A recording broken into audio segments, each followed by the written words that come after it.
Hey there, crewmates. Gabe from Nexus Core here with another One Piece video. This time I'm going to be going over a recent tournament that took place in Thailand. As you can see from the One Piece TCG Facebook page, there were 260 participants in it, so I think this was a pretty large event. I think this is the largest event that I've had the chance to look at so far, so I'm pretty excited to see the results.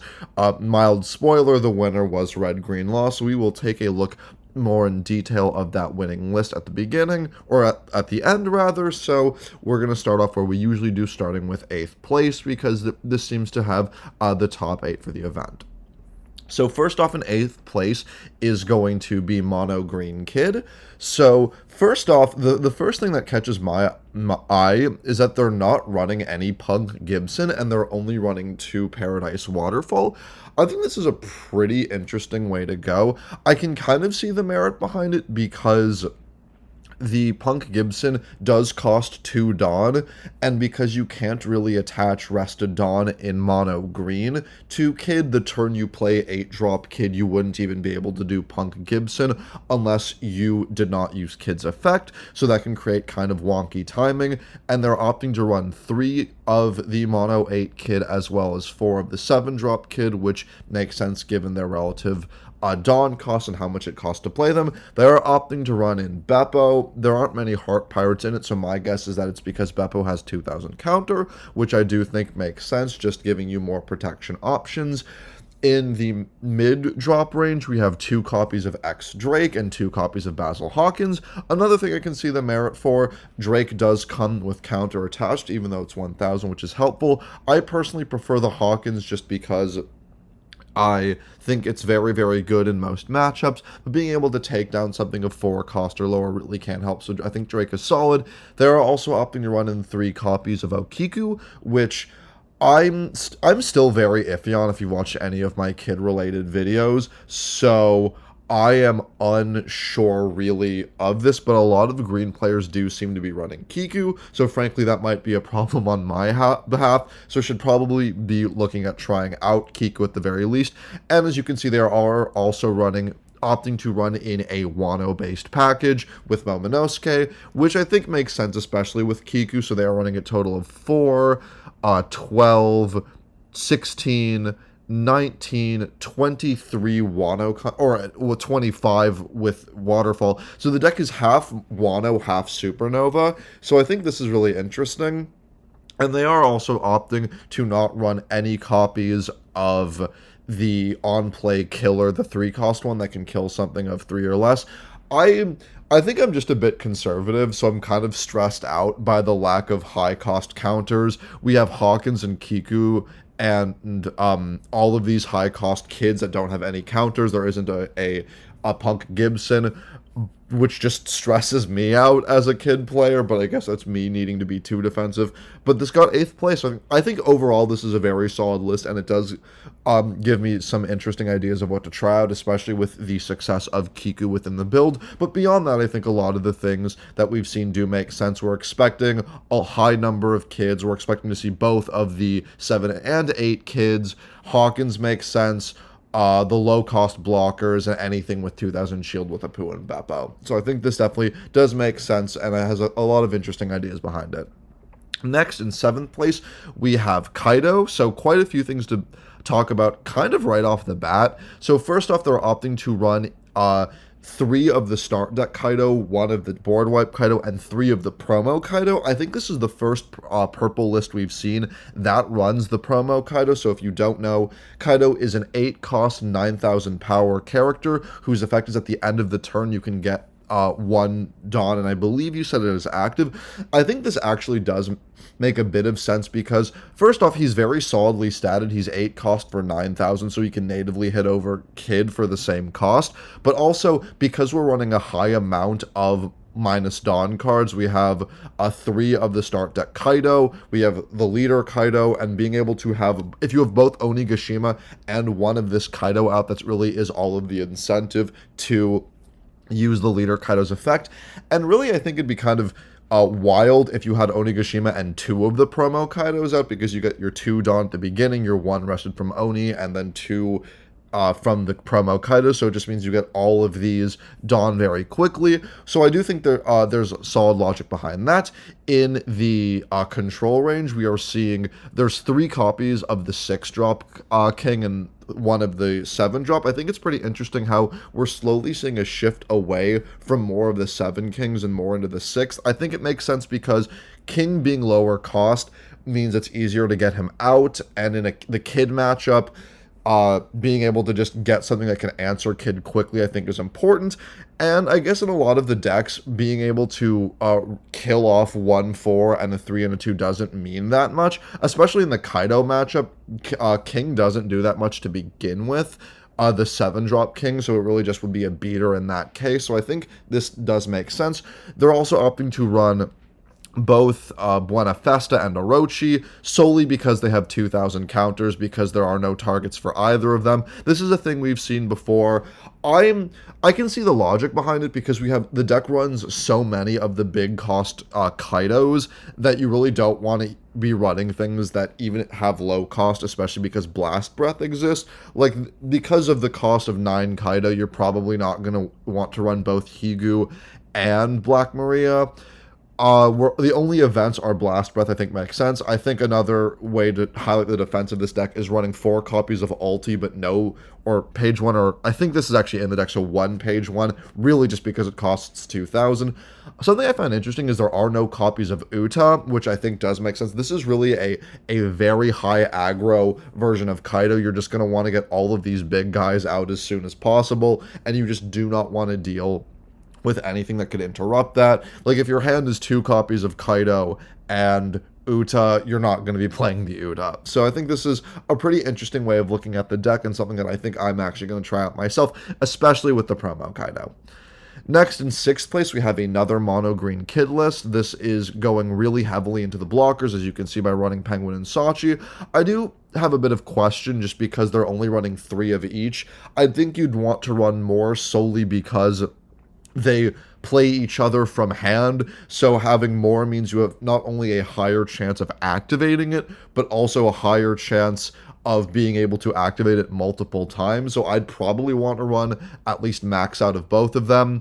This is an inverse of 8th place, where instead of not running Gibson, they're not running Paradise, and they're only running 2 Gibson, which I think makes sense with all of the blockers. This deck is not really running a high Wano package. It's really just the Izo and the Cat Viper, and the Raizo, which is also at 3. This is, I think, a very tight list. I think it's interesting how we're seeing green move away from the laws, both the blocker law and the restanding law, which I think makes sense because their costs just make them kind of awkward with the build. So I think this is pretty interesting. I do partially want to try out the Penguin Sachi package, but as we can see, this one is not playing any Wano, so this is a pretty interesting list, and they are still opting to run a minor control suite, which makes sense, I think, because we have all of the Izo and Cat Viper. So I think this is a pretty interesting list, and something that we should definitely come to expect from a lot of kid lists. But I do think it's interesting how we're seeing this slow shift away from events. We only had 2 events in these 2 lists. We only had 4 in the previous Kaido one. There was the one Doflamingo list we saw some time ago in a different video that had only that didn't run any events, and it was all the characters. So I think it's just pretty interesting how we're seeing this slight shift into the game. Next, in 5th place, we have another mono purple Kaido list. So everything has been Kaido and Kid. So these are the decks to beat if there ever were. This one we can see, though, immediately that it's definitely leaning into the film suite, which I think is interesting because, as we can see, there isn't any of the Buena Festas. They are also running Elephant's Marchu, which I believe is another a smaller version of Brachio Bomb where you can kill something and get a Dawn out of it. They are also running a Babanuki, which I think is just a low-cost beater because it doesn't have an effect, but it does have the same stats as King. This deck is running 2 of both Kings just for a better control suite. This deck is running 3 copies of Kaido, which I actually think does make sense because a lot of the decks in the meta have a very heavy board presence.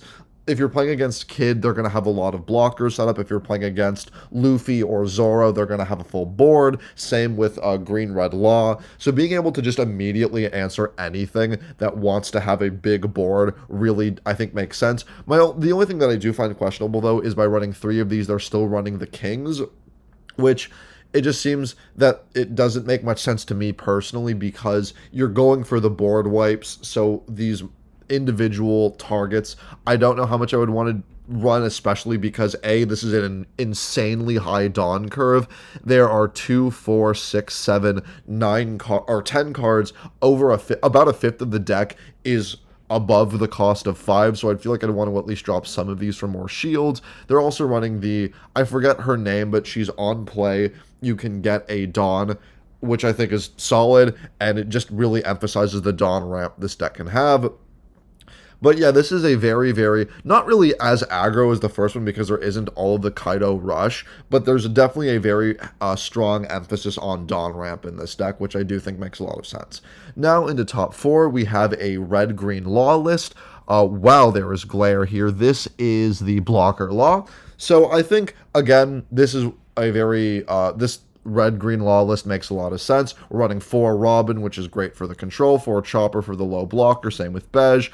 Obviously 4 of Nami and Bonnie for the searching, 3 each of Zoro and Luffy just for the aggro game, Law for the bouncing and replaying the cards with Rush like Zoro.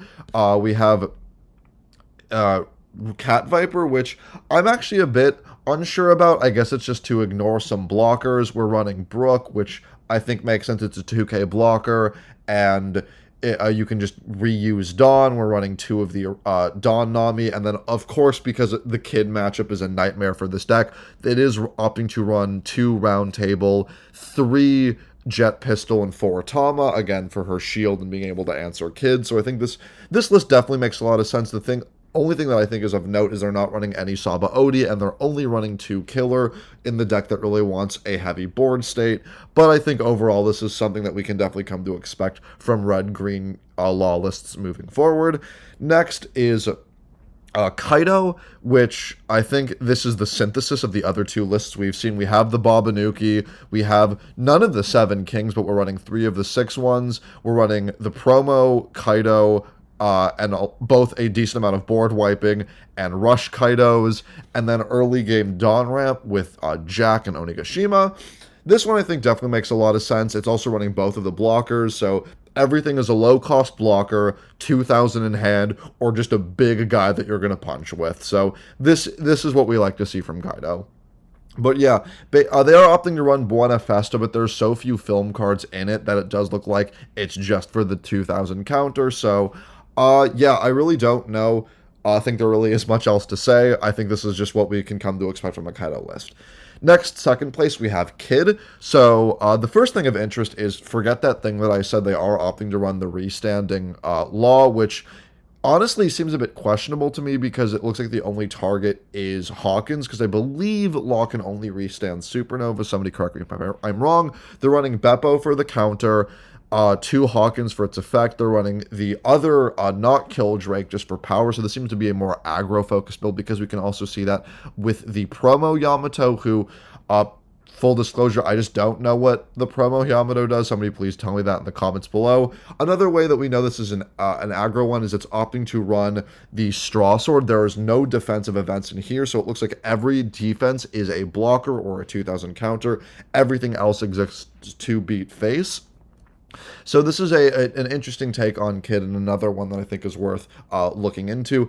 And then, as I said earlier, first place is Red-Green Law. So a lot of interesting things here immediately. They are opting to run 1 Hawkins. I think it makes sense because you can cheat it out with the Law Leader's effect. They're only running 1 copy of Luffy and no copies of Rush Zoro, so this seems to be a more defensive build, which I think makes sense because we can see all of the laws, and they are opting to run 2 copies of Kid. Everything else then makes sense. We got the blockers for Bej and Chopper, but no Killer, which I think is kind of interesting. Viper to tap down low-cost blockers, Brook for shield, Tama for shield, and killing off Kid with Jet Pistol. Cheap shield with Radical Beam. We're opting also to run You Are My Samurai now, which if you don't know is 1 cost, rest 2 characters, draw 2, which I think makes sense. You're never going to be attacking with like Tama and Nami, so if they're already there, might as well just tap them down for the draw and get more resources out of it.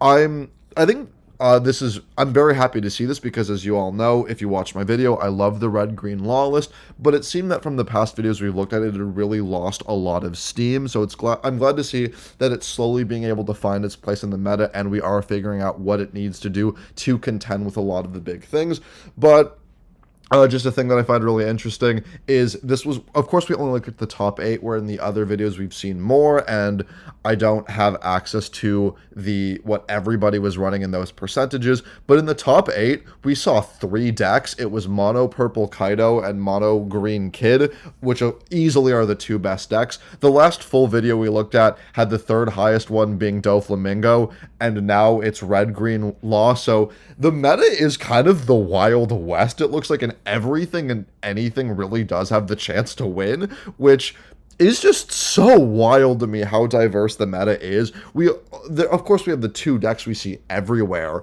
but everything outside of that, there really isn't. You don't know what to expect, and I just think that's really, really interesting. And I'm also just happy to see Red-Green Law make its way back, and I'm happy that, by coincidence, my 3 favorite decks that I've built are also the ones that are doing the best. So, I think going forward, what I think is really interesting is we are, of course, we're seeing a lot in this build, but we are seeing a shift away from events and just playing high countered characters, which I think kind of makes sense because in a meta that has Kaido and 8-drop Kid, high stats matter, and high stats come from high cost, and if you're playing a high cost character, you're not going to be running a lot of defensive events. So I think this shift away is a really interesting way that the meta is going, and I really hope that we get some more events soon just so we can see what it looks like and what people are running.